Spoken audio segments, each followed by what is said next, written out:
قرآن کریم 30ویں پارے کی ایک مختصر سی صورت تلاوت کی ہے، جسے ہماری سادہ بولی میں اور عوام سورہ قل هو اللہ احد کہتے ہیں، اور قرآن کریم کے اس مصحف میں اس کا نام ہے سورۃ الاخلاص۔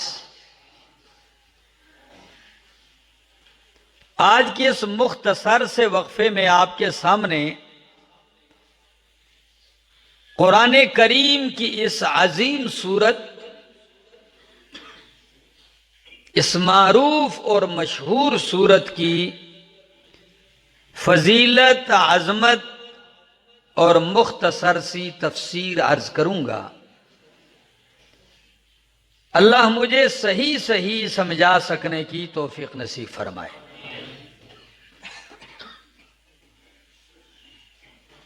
سورۃ الاخلاص مکی سورت ہے اور 4 آیات ہیں۔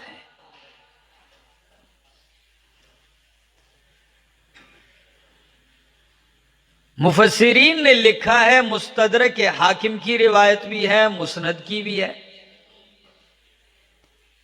کہ نبی کریم صلی اللہ تعالی علیہ وسلم کے پاس مشرکین کے کچھ لوگ آتے ہیں، وفد آتا ہے، اور ایک دوسری روایت میں ہے کہ نجران سے عیسائیوں کا ایک وفد آیا، اور وہ کہنے لگے انصب لنا ربکا،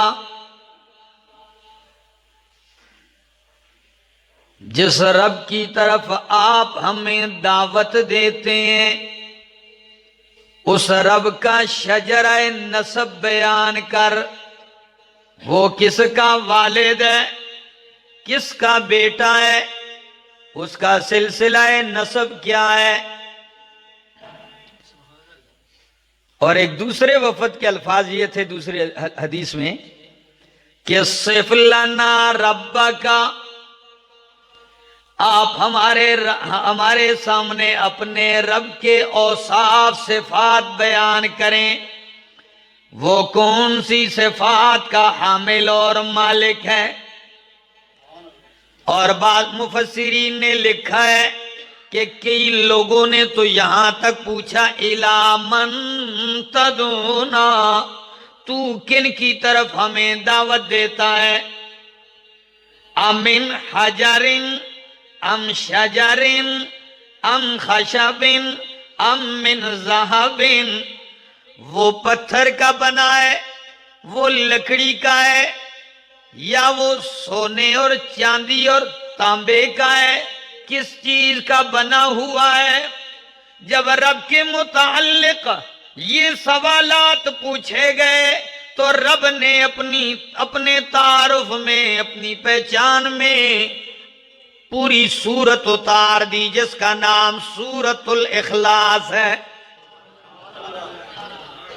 کیا انداز ہے، فرمایا قل هو اللہ احد، قل هو اللہ احد، قل کہہ دیجئے میرے پیغمبر، هو اللہ، وہ اللہ جس کے بارے میں آپ نے ابھی پوچھا ہے، سوال کیا ہے، وہ اللہ احد، ایک ہے۔ قل کہہ دیجئے هو اللہ احد، وہ اللہ اکیلا ہے، وہ اللہ یکتا ہے۔ قل هو اللہ احد، کہہ دیجئے وہ اللہ ایک ہے۔ اچھا، کیا مطلب ہے ایک ہے؟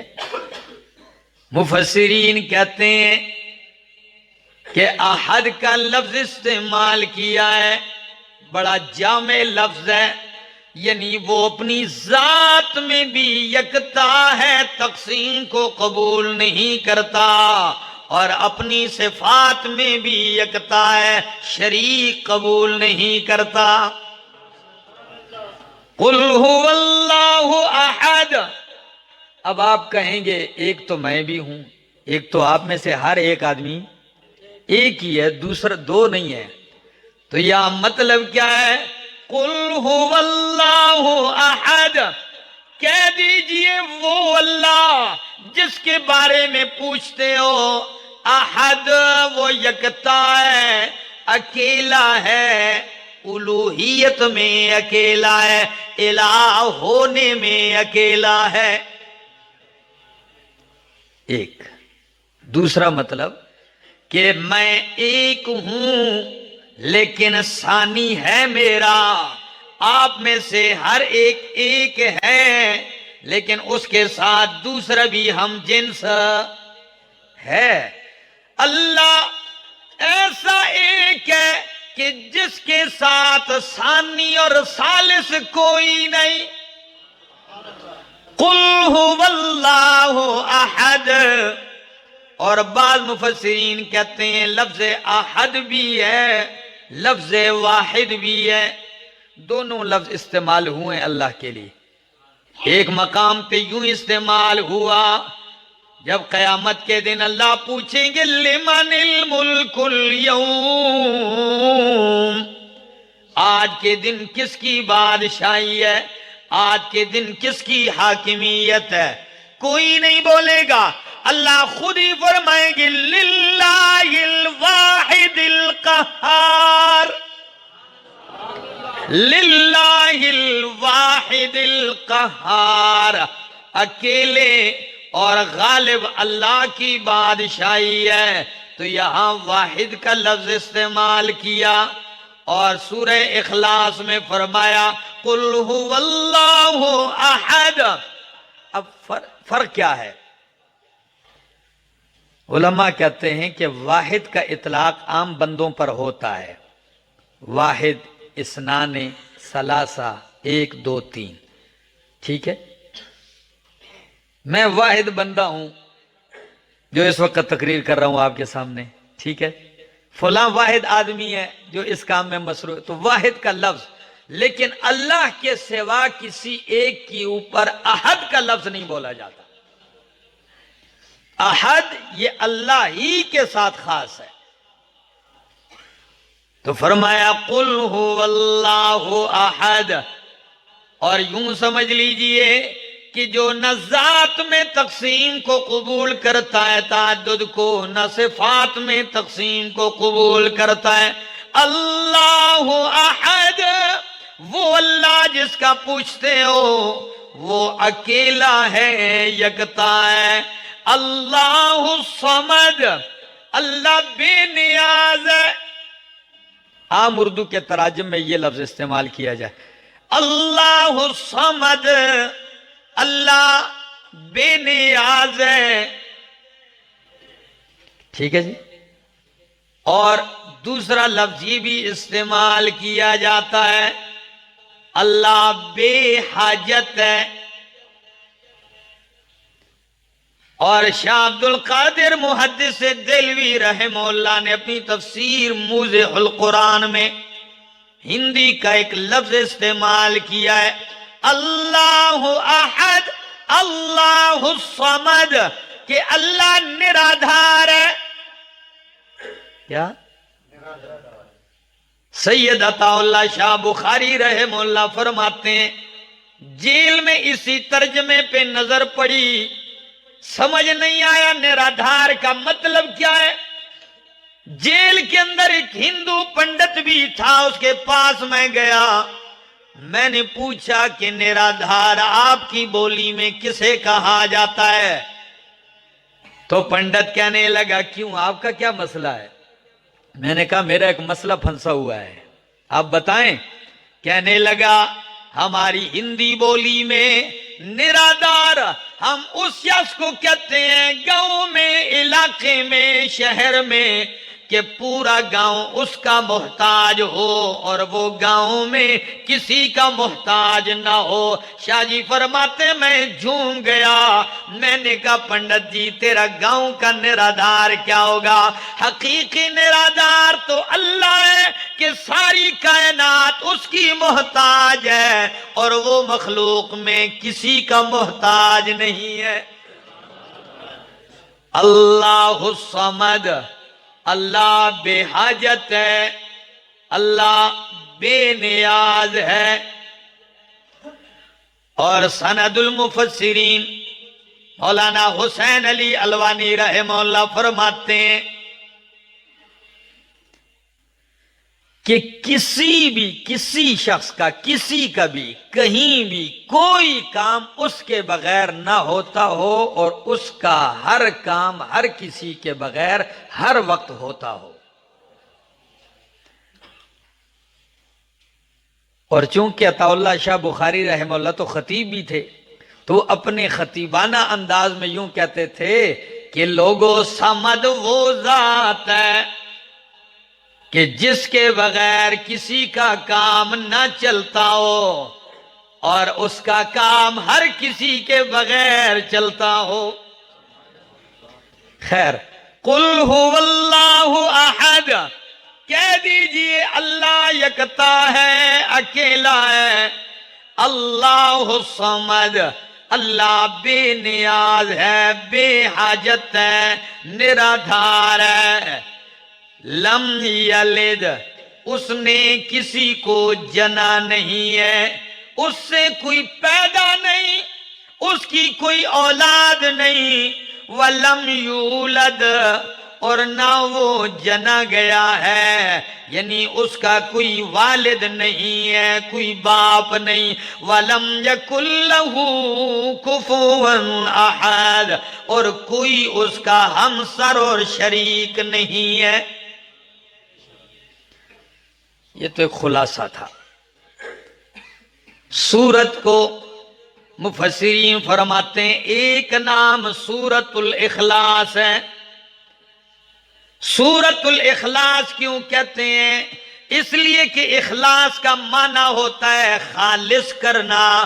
اس سورت میں بندہ اللہ کے لیے توحید کو خالص کرتا ہے،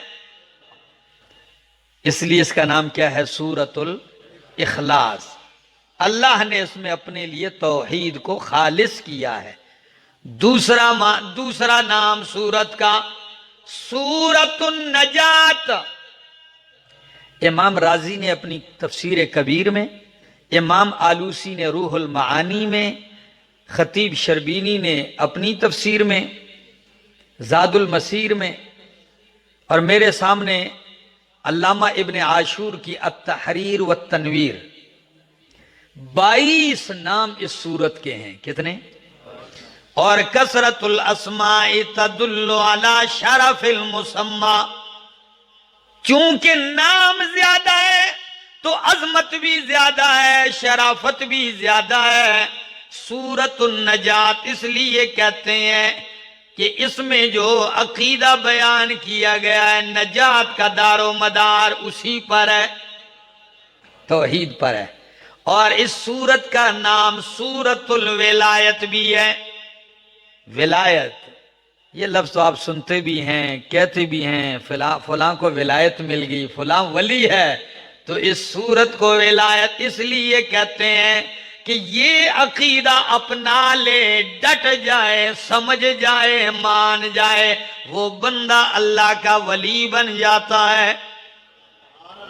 اور اس سورت کا نام سورت المعرفت بھی ہے۔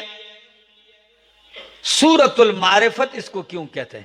اس لیے کہ اس سورت کے بغیر، اس عقیدے کے بغیر، اس شان کے بغیر جو رب کی اس سورت میں بیان کی گئی ہے، رب کی معرفت نہیں حاصل ہو سکتی۔ سورت الاخلاص سمجھے نہ تو رب کی معرفت کیسے آئے گی؟ اور یہاں تو ظلم یہ ہے کہ سمجھنا تو درکنار ہے، لفظ بھی کسی کو نہیں آتے سورہ اخلاص کے۔ بنے ہوتے ہیں قوم کے امیر المومنین اور سورہ اخلاص بھی نہیں آتی.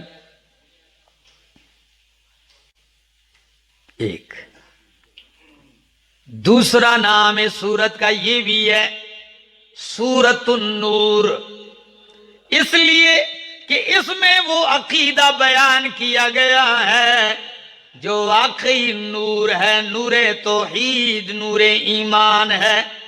اور اس سورت کا نام سورۃ التوحید، سورۃ التفرید، سورۃ التجرید بھی ہے. اور اس کا ایک نام سورۃ الجمال بھی ہے، خوبصورتی. کیوں؟ کہ اسلام کی دین کی اصل خوبصورتی ہی رب کی توحید ہے. بہت سارے اسما ہیں سورت کے، اور فضیلت اس سورت کی، اللہ اکبر، شان اس سورت کی ذرا سن لیجئے. نبی کریم صلی اللہ تعالی علیہ وسلم صحابہ کی مجلس میں تشریف لائے، فرمایا کیا میں تمہیں، بلکہ لفظ یہ استعمال کیے مسلم کے جو الفاظ ہیں، فرمایا احشدوا، اکٹھے ہو جاؤ، جمع ہو جاؤ، فَإِنِّي سَأَقْرَأُ عَلَيْكُمْ ثُلُثَ الْقُرْآنِ، میں تم پہ قرآن کا تیسرا حصہ پڑھنے والا ہوں. اکٹھے ہو جاؤ. لوگ بھی تعجب کرتے ہوں گے کہ اسی مجلس میں قرآن کا تیسرا حصہ تو 10 پارے بنتے ہیں، یہ پڑھیں گے؟ فرمایا فحشد من حشد، تو جمع ہو گئے جو جمع ہونے تھے. ثم خرج النبی صلی اللہ علیہ وسلم، پھر اللہ کے پاک پیغمبر تشریف لائے.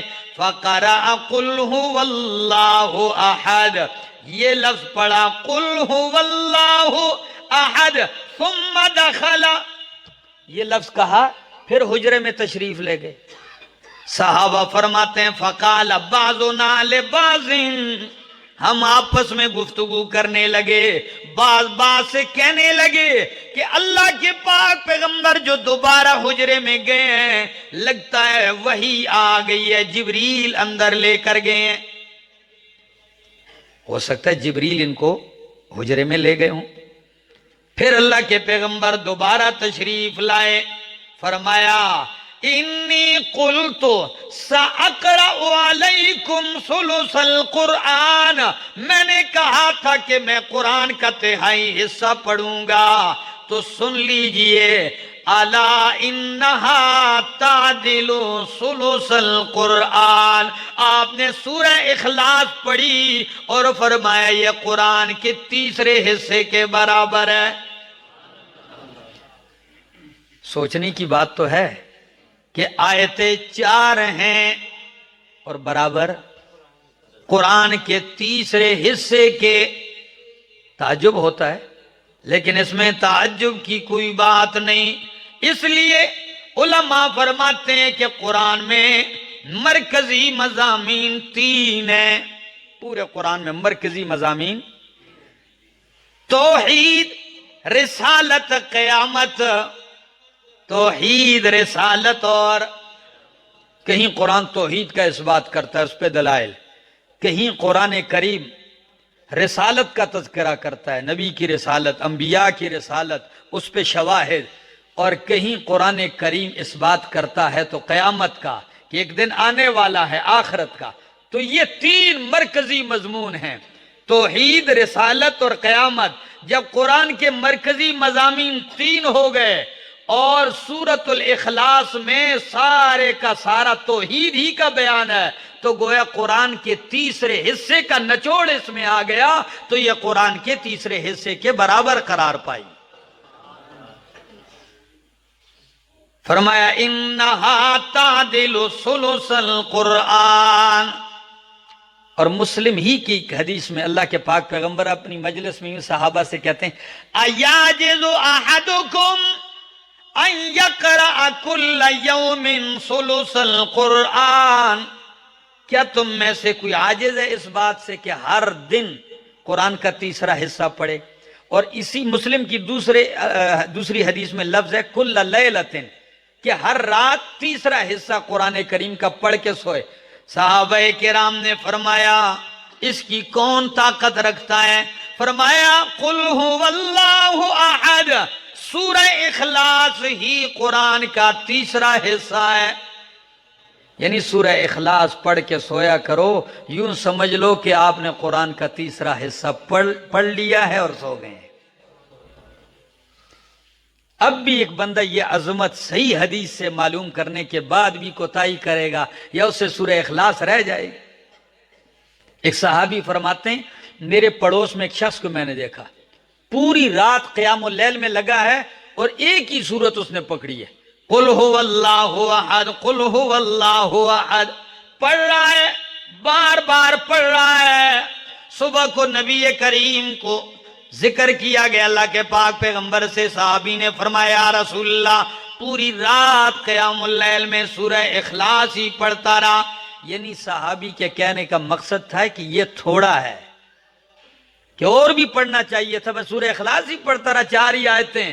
نبی کریم نے فرمایا والذی نفس محمد بیدہ، قسم ہے اس ذات کی جس کے قبضہ قدرت میں محمد کی جان ہے، جو اس نے پڑھا ہے قرآن کے تیسرے حصے کے برابر ہے۔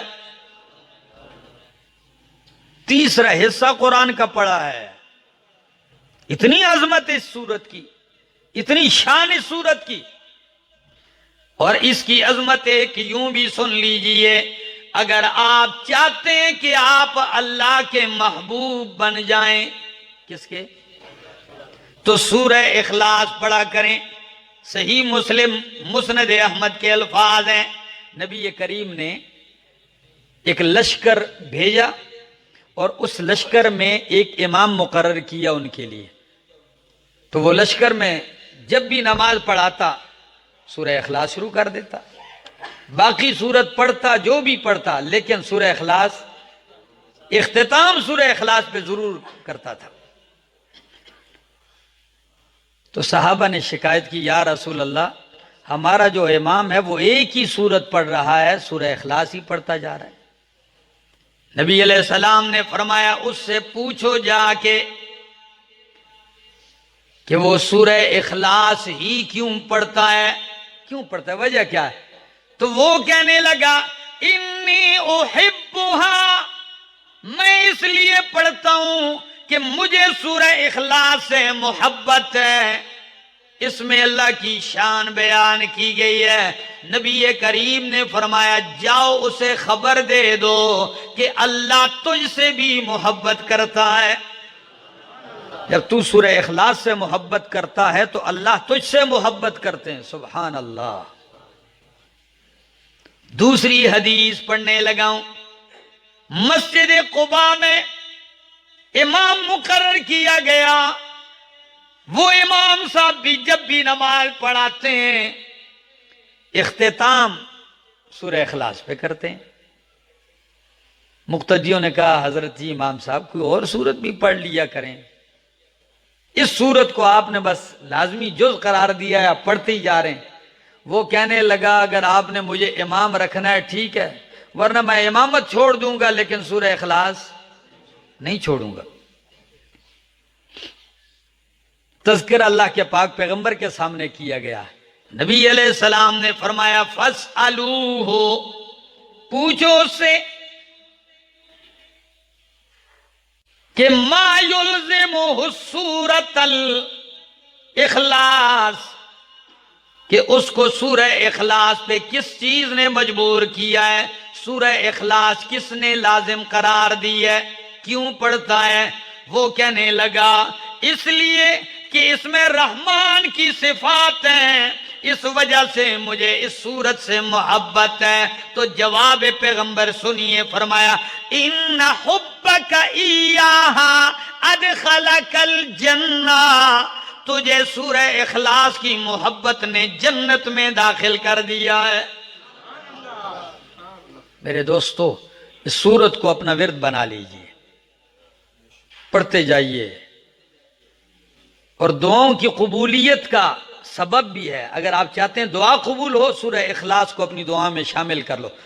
مسند احمد کے الفاظ ہیں، اللہ کے پاک پیغمبر صلی اللہ تعالی علیہ وسلم عن محجن ابن الادرع ان النبی صلی اللہ علیہ وسلم دخل المسجد، نبی کریم مسجد تشریف لائے، فَإِذَا هُوَ بِرَجُلٍ قَدْ قَضَى صَلَاتَهُ، دیکھا کہ ایک بندہ نماز پڑھ چکا ہے، وَهُوَ يَتَشَهَّدُ، تشہد میں بیٹھا ہوا ہے، وَيَقُولُ، اور کہہ رہا ہے، اللہم انی اسألوک بأنک الواحد الاحد الصمد الذی لم یلد ولم یولد ولم یکن له کفوا احد ان تغفر لی ذنبی انک انت الغفور الرحیم. لفظ پہ غور کیجیے، اللہ کے نبی کان لگا کے سن رہے ہیں. وہ شخص دعا کیا کر رہا ہے کہ اللہ انی اسألوکا، اللہ میں آپ سے سوال کرتا ہوں، مانگتا ہوں. کس وسیلے سے؟ بِأَنَّكَ الْوَاحِدُ الْأَحَدُ الصَّمَدُ الَّذِي لَمْ يَلِدْ وَلَمْ يُولَدْ وَلَمْ يَكُنْ لَهُ كُفُوًا أَحَدٌ. اللہ اس وسیلے سے کہ تو واحد ہے، تو احد ہے، تو صمد ہے، لم یلد ولم یولد ولم یکن له كفوا احد، یہ سارے الفاظ کہے، اس وسیلے سے میں مانگتا ہوں کہ تو میرے گناہ معاف کر دے. وہ دعا کر رہا ہے، اللہ کے پیغمبر فرماتے ہیں 3 دفعہ قد غفر له، قد غفر له، قد غفر له، تحقیق اس کی مغفرت کر دی گئی ہے. مسند احمد ابن حنبل رحمہ اللہ، یہ اس کی حدیث ہے. اور بالکل اسی طرح ایک دوسرا واقعہ ہے، آپ وہ بھی ذرا سن لیجئے. نبی کریم صلی اللہ تعالی علیہ وسلم مسجد تشریف لا رہے ہیں.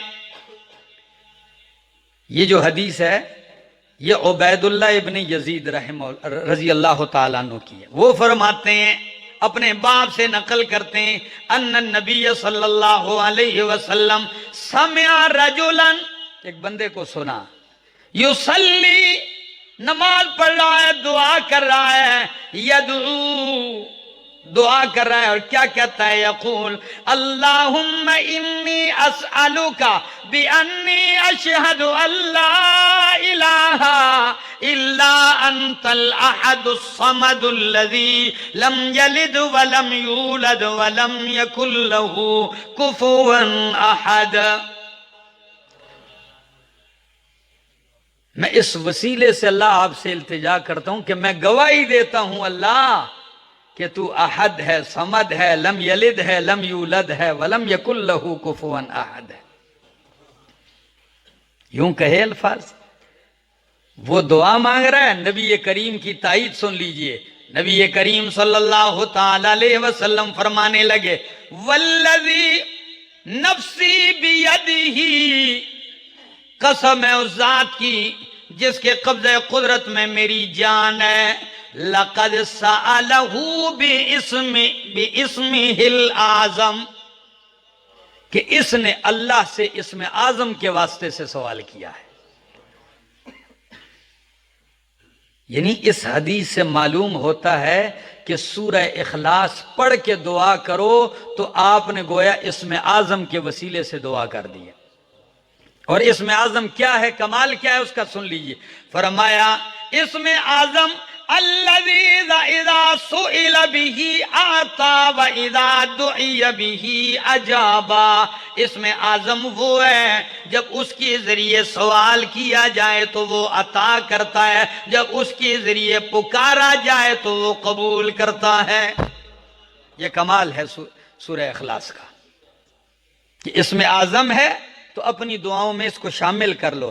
سورہ اخلاص پڑھ لی، پھر دعا کہ اللہ جو شان آپ کی اس صورت میں بیان کی گئی ہے اسی کے واسطے سے آپ کی بارگاہ میں التجا کرتا ہوں. ہماری دعاؤں کا حال کیا ہے؟ فلانے دا واسطہ ہی، فلانے دا واسطہ ہی، فلاں کا واسطہ ہے، فلاں کا واسطہ ہے. کوئی کیا کہہ رہا ہے، کوئی کیا کہہ رہا ہے، جو نہ قرآن سے ثابت ہو نہ سنت سے ثابت ہو۔ ایک تو یہ بھی عظمت، اور دوسری سن لیجئے، نبی کریم صلی اللہ تعالی علیہ وسلم نے فرمایا جو بندہ 10 مرتبہ سورہ اخلاص پڑھتا ہے، کتنی دفعہ؟ 10 مرتبہ سورہ اخلاص پڑھتا ہے، عن سہل بن معاذ بن انس عن ابیہ عن رسول اللہ صلی اللہ علیہ وسلم من قرأ قل هو اللہ احد 10 مرات بنى اللہ له بیتا فی الجنہ۔ یہ بھی مسند احمد کی حدیث ہے۔ 10 مرتبہ سورہ اخلاص پڑھتا ہے، اللہ اس کے لیے جنت میں ایک گھر تعمیر کرتے ہیں، جنت میں محل تعمیر کرتے ہیں۔ جب یہ الفاظ اللہ کے پیغمبر نے معصوم زبان سے کہے تو فاروق اعظم رضی اللہ تعالیٰ عنہ بول پڑے، فقال عمر بن الخطاب، عمر بن خطاب بول پڑے، اذن نستکثر یا رسول اللہ، اگر حال یہی ہے کہ 10 مرتبہ پڑھنے سے محل ملتا ہے پھر تو ہم زیادہ پڑھیں گے۔ فقال رسول اللہ صلی اللہ علیہ وسلم اللہ اکثر و اطیب، اگر آپ زیادہ پڑھیں گے تو اللہ زیادہ دے گا، اس کی بارگاہ میں کوئی کمی۔ اتنی شان، اتنی عظمت والی یہ آیت ہے۔ حضرت عقبہ بن عامر رضی اللہ تعالیٰ عنہ فرماتے ہیں، سواری پر تھا، غزوے کے لیے جا رہا تھا، نبی کریم مجھے کہنے لگے یا عقبہ تو قل، اے عقبہ کیا ہے؟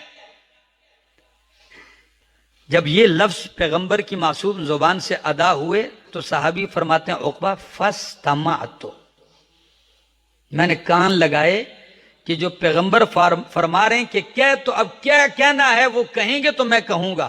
فاستمعت، میں نے کان لگائے۔ ثم قال یا عقبہ تو قل، اے عقبہ کیا ہے؟ فاستمعت، پھر میں نے کان لگائے۔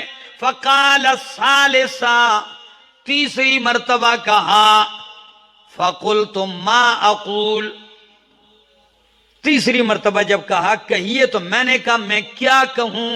فرمایا قل هو اللہ احد، فقرأ السورة حتى ختمها، ثم قرأ قل اعوذ برب الفلق حتى ختمها، ثم قرأ قل اعوذ برب الناس حتى ختمها۔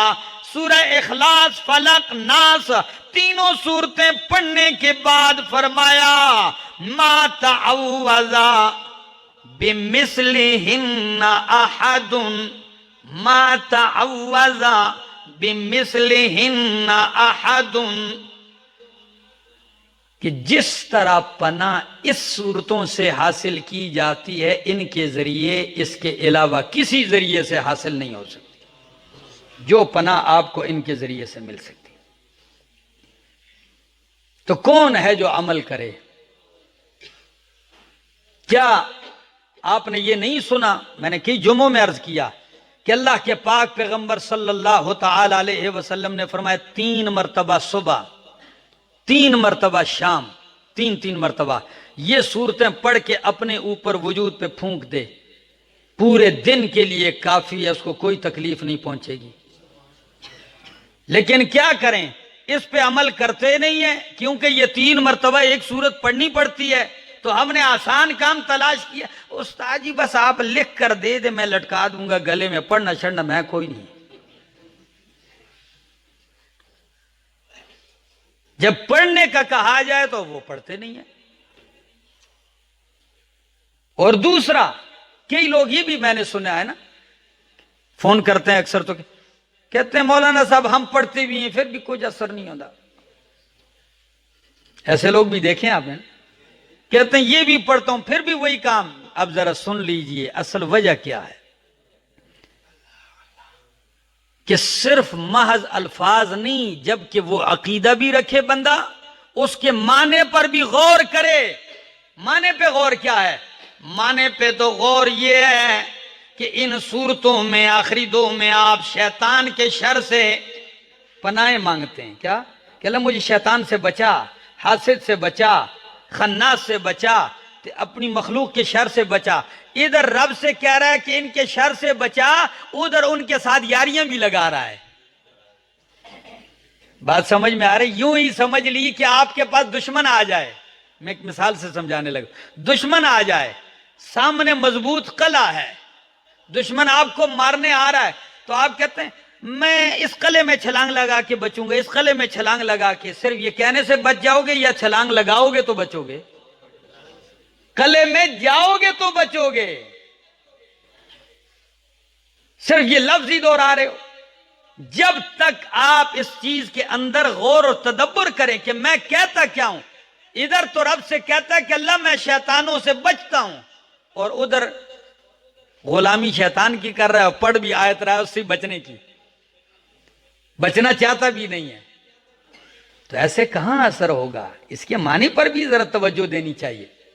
تو خیر، سورہ اخلاص قرآن کریم کی شان والی سورت ہے، یہی وہ عظمت والی سورت ہے، عجیب الفاظ ہیں۔ علامہ ابن عاشور نے اس کے معنی میں ایک بڑا عجیب لفظ استعمال کیا ہے کہ قل هو اللہ احد، کہہ دیجئے اللہ ایک ہے، اکیلا ہے، یکتا ہے۔ اللہ الصمد، اللہ بے نیاز ہے، اللہ بے حاجت ہے، اس کو کسی کی حاجت نہیں ہے، وہ کسی کا محتاج نہیں۔ سارے نبی، ولی، فرشتے، انسان، جنات، ہر ایک اس کا محتاج ہے، وہ کسی کا محتاج نہیں، بلکہ وہ کہتا ہے انتم الفقراء الی اللہ، تم سارے اللہ کے محتاج ہو، واللہ هو الغنی، اللہ ہے جو غنی اور بے پرواہ ہے، وہ کسی کا محتاج نہیں۔ چاہے اللہ کا کلیم ہی کیوں نہ ہو، عظیم پیغمبر ہی کیوں نہ ہو، وہ بھی جب کہتے ہیں تو کہتے ہیں رب انی لما انزلت الی من خیر فقیر، اللہ جو بھی تو خیر نازل کرے، انی فقیر، میں فقیر ہوں، وہ کہتے ہیں میں محتاج ہوں۔ اب صمد کے تقریباً 26 معنی ذکر کرتے ہیں مفسرین۔ کوئی کہتا ہے صمد وہ ذات ہے جو اپنی صفات میں کامل، کئی علماء کہتے ہیں صمد اس ذات کو کہتے ہیں جو سب سے بے نیاز ہو، کسی کی طرف احتیاج نہ ہو۔ بعض فرماتے ہیں صمد وہ ذات ہے جو کھانے پینے سے پاک ہو۔ بعض کہتے ہیں صمد وہ ذات ہے کہ حاجتوں میں، ضرورتوں میں جس کی طرف قصد کیا جائے، الصمد الذی یصمد الیہ فی الحوائج، کہ حاجتوں میں جس کی طرف رجوع کیا جائے، صمد وہ ذات ہے۔ بعض کہتے ہیں صمد وہ ہے جو قادر ہو۔ لیکن امام راضی رحمہ اللہ نے ان سارے اقوال کو جمع کر کے ایک معنی ذکر کر دیا ہے۔ قرآن کا اعجاز یہ ہے، ہماری بولی تو محدود ہے نا، تو ہم صمد کے لیے سینکڑوں الفاظ تلاش کرتے ہیں، یہ ہے، یہ ہے۔ یہ عربیت اور قرآن کا کمال ہے کہ لفظ ایسا ذکر کر دیا جو تمام کو شامل ہے، ان میں کوئی ٹکراؤ نہیں ہے۔ اب وہ فرماتے ہیں وَيَشْمَلُ هَذَا الْإِسْمِ، اللہ کا یہ نام صمد یہ شامل ہے ان معانی کو، اللہ کی ان صفات کو، كَوْنُهُ تَعَالَى حَيًّا عَالِمًا مُرِيدًا قَادِرًا مُتَكَلِّمًا سَمِيعًا بَصِيرًا، لِأَنَّهُ لَوْ انْتَفَى عَنْهُ أَحَدُ هَذِهِ الصِّفَاتِ لَمْ يَكُنْ مَصْمُودًا إِلَيْهِ، کہ اللہ وہ ذات ہے، صمد وہ ذات ہے جو حیّن کیا ہو؟ ہمیشہ زندہ رہنے والا ہو، عالمن سب کچھ جاننے والا ہو، مریدن اپنے ارادے کو پورا کرنے والا ہو، فعال لما یرید ہو، قادرن ہر وقت ہر چیز پہ قدرت رکھتا ہو، متکلمن بولتا ہو، سمیعن سب کی ہر جگہ سے ہر وقت سنتا ہو، بصیرن سب کو ہر جگہ ہر وقت دیکھتا ہو، اس لیے کہ جس میں ان صفات کے اندر ایک صفت بھی کم ہو جائے وہ حاجتیں پوری کر نہیں سکتا۔ سمد وہ ذات ہے کہ ساری مخلوق وہاں سے حاجتیں لے، اور پھر لفظ بھی بڑا عجیب استعمال کیا گرامر کے لحاظ سے، قل هو اللہ احد اللہ الصمد، اللہ صمد نہیں کہا۔ اس نکتے پہ غور کیجئے، علامہ ابن عاشور فرماتے ہیں خبر کو معرف باللام کر دیا ہے، اور جب گرامر میں نحوی لحاظ سے خبر کو معرف باللام کیا جاتا ہے تو اس میں معنی حصر کا، قصر کا پیدا ہو جاتا ہے، حصر۔ اب حصر کا معنی کیا ہے ذرا وہ سنیے، فرمایا قل هو اللہ احد، کہہ دیجئے وہی اللہ جس کے بارے میں پوچھتے ہو وہ اکیلا ہے، اللہ الصمد، وہی بے نیاز ہے، وہی ذات صمد ہے جس کی طرف حاجتوں میں رجوع کیا جاتا ہے، اللہ ہی صمد ہے۔ اللہ صمدن کہا جاتا تو مانا ہوتا اللہ صمد ہے، غیر کی نفی نہ ہوتی، حصر نہ ہوتا، اللہ الصمد کہہ کے مانا کر دیا کہ صمد اللہ ہی ہے، تو مانا ہوا کہ حاجتیں پوری کرنے والا اکیلا اللہ ہی ہے، صرف اور صرف کون ہے؟ اللہ ہے۔ اللہ الصمد لم یلد ولم یولد، نہ اس نے کسی کو جنا ہے، لم یلد نہ اس نے کسی کو جنا ہے، نہ وہ کسی سے جنا گیا ہے، نہ اسے کسی نے جنا ہے۔ رد کر دیا مشرکین پر، یہودیوں پر، عیسائیوں پر، جن کا عقیدہ تھا عزیر ابن اللہ، عزیر اللہ کے بیٹے ہیں۔ عیسائی کہتے تھے قالت النصارى المسیح ابن اللہ، کہ عیسیٰ علیہ السلام اللہ کے بیٹے ہیں، اور مکے کے مشرک کہتے تھے فرشتے اللہ کی بیٹیاں ہیں۔ فرمایا لم یلد، اس نے کسی کو نہیں جنا، اس کی کوئی اولاد نہیں، جس طرح اولاد نہیں اس طرح والد بھی کوئی نہیں۔ سوال یہ ہے کہ پہلے لفظ میں تردید سمجھ میں آتی ہے، لم یلد اس نے کسی کو نہیں جنا، تو لوگ غلط عقیدہ رکھتے تھے تو رد کر دیا، تو روئے زمین پر اللہ کے لیے والد کا قائل تو کوئی بھی نہیں رہا ہے، نہ پہلے ہوا ہے نہ آج ہے، پھر اس کی نفی کیوں کی؟ اشارہ کر دیا کہ توحید ہو اور کامل ہو تو وہ اسی صورت میں ہو سکتی ہے کہ جس کا شائبہ ہو سکتا تھا اللہ نے اس کو بھی رد کر دیا۔ اور پھر وجہ کیا ہے؟ جب اللہ کے لیے آپ شریک مانیں گے تو اس کے 3 درجے ہو سکتے ہیں، ایک یہ کہ اللہ سے کم تر مانیں کہ یہ اللہ کا شریک ہے لیکن کم درجے کا ہے، ایک یہ کہ اللہ کا شریک ہے لیکن برابر درجے کا، اور ایک وہ جو اللہ سے اوپر کا، تو تینوں درجے رد کر دیے۔ فرمایا لم یلد، اس نے کسی کو نہیں جنا، یعنی اس کا کوئی شریک اس سے نیچے درجے کا بھی نہیں ہے، ولم یولد، کوئی اس کا شریک اس سے اوپر درجے کا بھی نہیں ہے، وَلَمْ يَكُنْ لَهُ كُفُوًا أَحَدٌ، کوئی اس کا برابر اور ہمسر بھی نہیں ہے۔ نیچے بھی رد، برابر کی بھی تردید، اوپر کی بھی رد کر دیا، کسی درجے میں کوئی رب کا شریک نہیں ہے۔ اللہ قرآن اس عقیدے پر رد کرتا ہے، لیکن کس انداز میں ذرا غور کیجئے۔ یہی وجہ ہے کہ قرآن جب کہتا ہے تو قرآن یہ بھی کہتا ہے لم یلد، اس نے کسی کو جنا بھی نہیں اور وہ کسی سے جنا گیا بھی نہیں. تو جو اس طرح سلبی اولاد کے قائل تھے اس کو بھی رد کر دیا. اور جیسے آج کل کے لوگ کہتے ہیں جی ہم نے کب کہا عیسیٰ علیہ السلام اللہ کے بیٹے ہیں.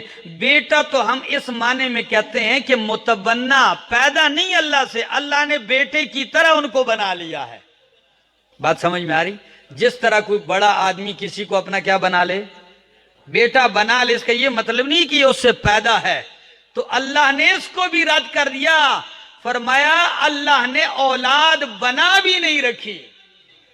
متخذ صاحبۃ ولا ولدا، اس نے اولاد ٹھہرائی بھی نہیں ہے، منہ بولا بھی کسی کو بیٹا نہیں بنایا، یہ بھی غلط ہے. آئیے سورت کا نام سورت المریم. یہ کیسا عقیدہ ہے، قرآن اس پر رد کیسے کرتا ہے. فرمایا وَقَالُوا اتَّخَذَ الرَّحْمَنُ وَلَدًا، لوگ کہتے ہیں کہ رحمان نے بیٹا بنا رکھا ہے، ولد بنا رکھا ہے، پکڑ لیا ہے. تو اللہ فرماتے ہیں لَقَدْ جِئْتُمْ شَيْئًا إِدًّا، تم بہت ہی بھاری چیز لائے ہو، تم بہت ہی بری چیز لائے ہو. اتنی بری ہے، اتنی باری اور اتنی مجرمانہ بات ہے کہ تکاد السماوات یتفطرن منہ، قریب ہے کہ آسمان پھٹ جائیں اس سے. وتنشق الارض، زمین پھٹ جائے. وتخر الجبال حدا، پہاڑ ریزہ ریزہ ہو کے گر پڑے. کس بات سے؟ ان دعوا للرحمن ولدا، اس بات سے کہ رحمان کے لیے بیٹا پکاریں، اس بات کا دعویٰ کریں کہ اللہ کی اولاد ہے. یہ اتنا سخت جملہ ہے کہ اللہ فرماتے ہیں اس سے آسمان پھٹ سکتے ہیں، اس سے زمین پھٹ سکتی ہے، اس سے پہاڑ ریزہ ریزہ ہو سکتے ہیں.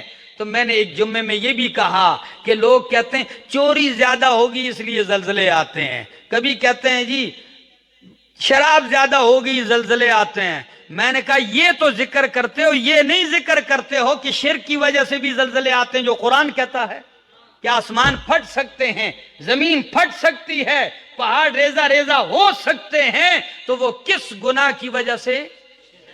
شرک کی وجہ سے. ان دعوا للرحمن ولدا، سن لیجئے فرمایا وما ينبغي للرحمن ان يتخذ ولدا، اللہ کے شایع نشانی نہیں، اللہ کے لائق ہی نہیں کہ اللہ کسی کو بیٹا بنائے. فرمایا سن لیجئے ان کل من فی السماوات والارض الا الرحمن عبدا، آسمان و زمین میں جتنی بھی ہیں سارے کے سارے جب اللہ کے بارگاہ میں آئیں گے تو عبدا، بندے اور غلام بن کے آئیں گے. بیٹے بن کے آئیں گے کہ بندے اور غلام؟ تو اب ان دو عقیدوں میں ٹکراؤ کیسے ہے؟ جو غلام ہو تو بیٹا غلام ہو سکتا ہے؟ بیٹا غلام نہیں ہو سکتا اور غلام بیٹا نہیں ہو سکتا. تو جب اشارہ کر دیا کہ سارے میرے غلام ہیں، سارے میرے بندے ہیں، غلام اور بندے ہوئے تو بیٹا بننے کا سوال ہی پیدا نہیں ہوتا. اللہ، یہ قرآن کریم کی وہ صورت ہے جو توحید الہی پر مشتمل ہے. لم یلد ولم یولد ولم یکن لہ کفوا احد. اور بعض علماء نے کہا کہ یہ سورت خود ہی اپنی تفصیل کرتی ہے، ہر لفظ پہلے کے لیے تفصیل ہے. فرمایا اللہ احد ہے، کیا؟ تو فرمایا احد کیسا ہے؟ الصمد ہے، یعنی ایک ہے، وہ ایک ایسا ہے کہ اس کو دوسرے کی ضرورت. اچھا تو صمد کیسے ہوتا ہے؟ فرمایا صمد وہ ہے جو نہ کسی سے پیدا ہو نہ اس سے کوئی پیدا ہو. لم یلد ولم یولد، اور لم یلد ولم یولد ہی کی تفسیر ہے لم یکن لہ کفوا احد، بالکل ایک دوسرے پر مرتب ہے۔ عظیم صورت ہے قرآن کریم کی، ورد بنا لو صبح اور شام، اور آخری 2 صورتوں کے ساتھ اس کو پڑھا کرو، آپ کو کسی چیز کی کوئی تکلیف نہیں پہنچے گی۔ یہ ضمانت ہے شیاطین کے شر سے، حاسدین کے شر سے بچے رہو گے اور رب کی توحید کا اقرار کرتے رہو گے۔ اگر یہ سورت پڑھ کے اگر فوت بھی ہو گیا، رات کو بندہ مر بھی گیا، تو رب کی توحید کا اقرار کر کے مرا ہے، مشرک ہو کے نہیں مرے گا، شرک سے بیزار ہو کے مرے گا۔ اللہ سے دعا ہے اللہ عمل کی توفیق عطا فرمائے، اللہ اپنی کتاب کی سمجھ نصیب فرمائے، قرآن کریم سے اللہ محبت نصیب فرمائے۔